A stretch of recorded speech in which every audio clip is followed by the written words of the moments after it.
Katakot nga mag-takeover si Nikola Jokic kahit 4-time Dipoy, walang palag sa kanya, maiiyak na nga lang si Rudy Gobert. Villain mode naman itong si Anthony Edwards, kanyang tinrashtalk ang mga fans. Game number 5 ng Minnesota Timberwolves at ng Denver Nuggets. Best of 3 series na lang tayo, kaya naman start na agad tayo the first quarter.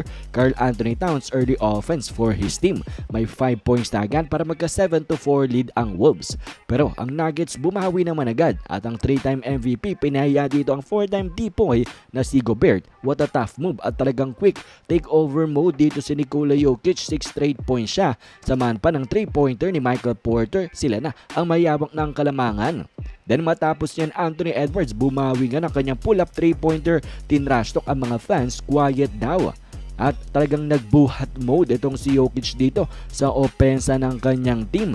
At itong ang si Karl Anthony Towns na injured pa, balik tuloy sa locker room. And then sa last minutes nga natin ay dikitan lang tayo. Close game ang ating laban sa pagtatapos ng ating first quarter. Score natin 28-26, 2-point lead para sa Nuggets.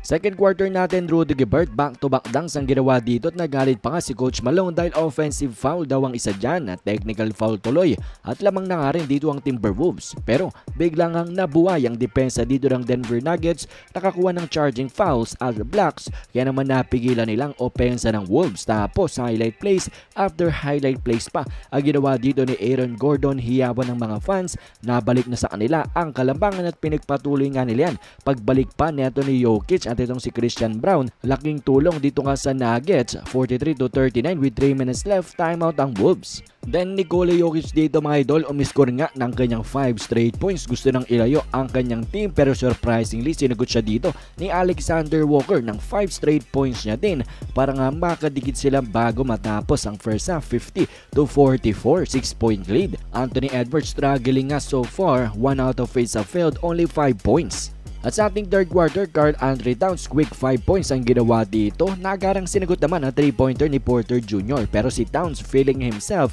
at ganda ng pasa dito kay Gobert for a slam. Kaya timeout dito ang Nuggets. Then after the timeout, bumawi nga ang Denver dito ng kanilang matinding 11-2 run para magkaroon sila ng 7-point lead. At talagang nagulat nga ang Minnesota dyan, kaya naman napilitan sila na sila naman ang tumawag ng timeout.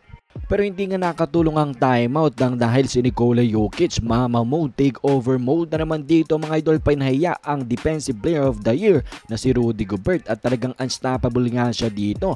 Napakaganda ng pasa dito kay Gordon kaso na foul, hindi naging highlight.